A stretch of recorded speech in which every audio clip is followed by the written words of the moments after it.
prochain, c'est la pierre angulaire de Sandrine Ringler et de son staff. Il y a eu une première équipe face au Maroc. L'équipe de France qui a ensuite joué face au Panama, elle a procédé, Sandrine Ringler, à 10 changements. Et là, pour ce match, cette finale face au Mexique, par rapport au match face au Panama, donc par rapport au deuxième match, Sandrine Ringler a effectué 8 changements. Sport d'Avignon, pour l'instant, on ne sait pas qui succédera au Japon. Mais s'il y a 0-0, ce serait une séance de tir au but. La bonne prise de balle, bien joué de la part. Il y a eu une petite séance ce début d'après-midi pour évidemment préparer cette finale, notamment pour créer de la vivacité. Et attention, ce coup franc très intéressant pour les Mexicaines. Attention à ne pas prendre de but là dans les quasiment 5 dernières minutes. La France qui se dégage. Elle est récupérée peut-être ce ballon en 2 temps.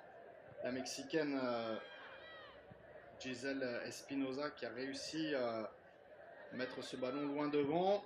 Mais au milieu de terrain, l'équipe de France, pour le moment, je ne sais pas ce que vous en pensez vous sur BFM, sont récupérées par les joueuses d'Anna Galindo.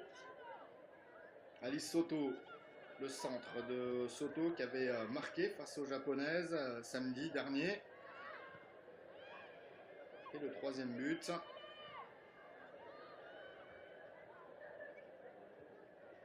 Et peut-être faire des changements. La bonne anticipation de la part de Marion Levine, la faute sur Maëlle Seguin. Ça va permettre au changement très loin là de Velasco. Ouais, bien joué, Sierra qui gagne ce duel.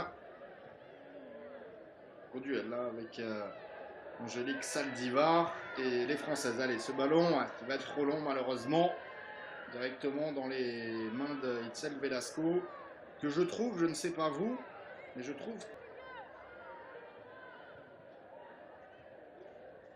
Ah, vous avez entendu Sandrine Ringler qui repositionnait Marion Levine. Elle lui a dit, vous avez entendu peut-être, si elle suit la balle, il faut dire à Melinda de revenir dans l'axe, Melinda Mendy, parce que oui, si elle monte Marion Levine, il y aura évidemment un trou dans la défense de l'équipe de France. Et attention, attention là, les Mexicaines qui récupèrent pas mal de ballons depuis quelques minutes. Vargas qui remet à gauche, Vargas le tacle avec Mendy, et elle a mis le pied, elle a mis le bon pied là. Vargas avec ce décalage à gauche, attention, attention, l'équipe de France, Espinoza, le centre est bon, le dégagement de Marquez, le contrôle, et ce ballon directement mis en touche, les Françaises là qui sont en souffrance. On est à suivre pour cette équipe mexicaine, donc qui n'a jamais gagné de son histoire face à l'équipe de France dans cette compétition. On espère évidemment que ce ne sera pas le cas ce soir. Deuxième poteau, ce corner, et ça va filer directement en sortie de but, et ça va permettre surtout à l'équipe de France de pouvoir un petit peu se dégager sur cette pelouse du Parc des Sports d'Avignon, qui a connu la Ligue 1 il y a une dizaine d'années de cela, lorsque l'équipe d'Arles-Avignon évoluait en première division. Chez les spectateurs, me dit Mathieu Loricella, un des membres de l'organisation de ce tournoi. Allez, Pauline Ogou qui récupère ce ballon. Elle est fraîche puisqu'elle vient de rentrer. Elle résiste. Pauline Ogou, la frappe. Oh, elle est à côté. Ah, je l'ai vu dedans. Et vous aussi, j'imagine. Quand je voyais les filets trembler, et malheureusement, la tentative de la part de la Strasbourgeoise qui est à côté. Ah, que c'est dommage. C'est dommage là pour l'équipe de France. L'occasion était belle, hein. Quasiment 80 minutes de jeu. Malheureusement, on ne peut pas dire.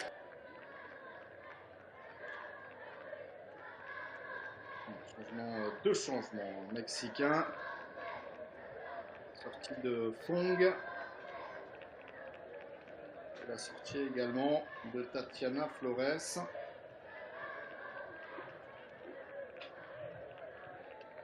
Entrée de Garcia, le numéro 9.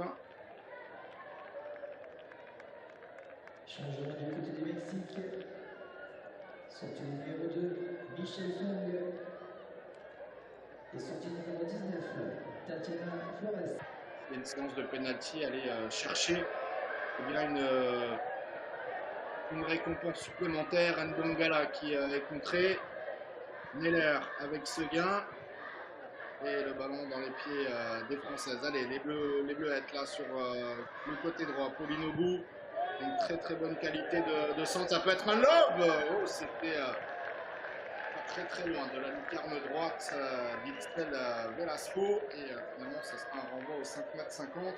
Les récompenses individuelles, mesdames et messieurs, pour cette suite Ladies Cup. La révélation pour dernière seconde de cette rencontre. Et après, ce sera, eh bien, ça y est, c'est au présent. Ce sont les pénaltys, mesdames et messieurs, qui vont départager l'équipe de France et le Mexique dans cette finale de la Suite Ladies Cup 2024. L'équipe de France donc, va devoir compter sur Inès Marquez, la gardienne du Paris Football Club. Et face à elle, donc, Sandrine Soubeyran. Et très certainement devant son écran, et ce sont les Mexicaines qui eh bien, vont tirer en premier. C'est Frias donc à l'occasion d'ouvrir le score. Allez, Inès Marquez, la frappe et la parade, la première parade de la part d'Inès Marquez. Eh bien ça fait du bien. Rien n'est encore acté, mais le premier tir de cette séance de pénalty est stoppé bien. Et là faire déjà un petit break pour l'équipe de France. Allez, Pauline Aubout face à Velasco, la frappe et le but. Contre-pied parfait de la part de Pauline Aubout, qui va encourager sa coéquipière, sa compatriote, et plat du pied. Sécurité, comme dirait un certain Yuri Djordjevic. Inès Marquez, il faut qu'elle rentre dans la tête de ses adversaires. Vargas face à Marquez, frappe et contre-pied parfait pour Vargas. Elle a bien croisé son pied et c'est à son tour d'aller encourager sa garde. Dimanche face au Panama ici même. Allez, elle a l'occasion de permettre à la France de mener de 1, la frappe de Marquez, plat du pied parfait là aussi. Elle a fermé son pied, la gardienne partie de l'autre côté. 2 contre-pieds pour l'instant pour les joueuses de Sandrine Ringler. Et ça fait donc 2-1 pour les Françaises. Beaucoup d'élan pour la Mexicaine et frappe en force. Très bien tiré ce penalty. En avançant, elle doit marquer. Elle doit marquer. Quand ça des fois, la frappe. Oh, c'est au-dessus. C'est au-dessus et pourtant. Et le tir à venir pour Garcia, la numéro 9. Allez, Inès Marquez, il faut le sortir ce penalty. Et oui, elle l'arrête. Bravo Inès Marquez. Deuxième arrêt pour la gardienne de l'équipe de France. Madame Rastock, Mademoiselle Rastock, comme vous voulez. Le pénalty pour la capitaine de l'équipe de France face à Velasco. Ne pas trembler et permettre à la France de mener 3-2. C'est frappé et c'est rentré. C'est magnifique ce pénalty encore une fois au ras du poteau. Et maintenant la France est tout proche. Pas. Face à Marquez. Allez, Inès Marquez peut-être. La frappe de... bien joué. La frappe de Velasco, frappe en force. Maintenant c'est très simple. Si la France marque ce penalty, gagner ce tournoi, si la France et si Maëlle Seguin, la joueuse de Bordeaux, marque, la France gagne le tournoi. Allez, Maëlle la frappe et le but! L'équipe de France qui gagne la Suite Ladies Cup 2024. Quelle victoire au pénalty!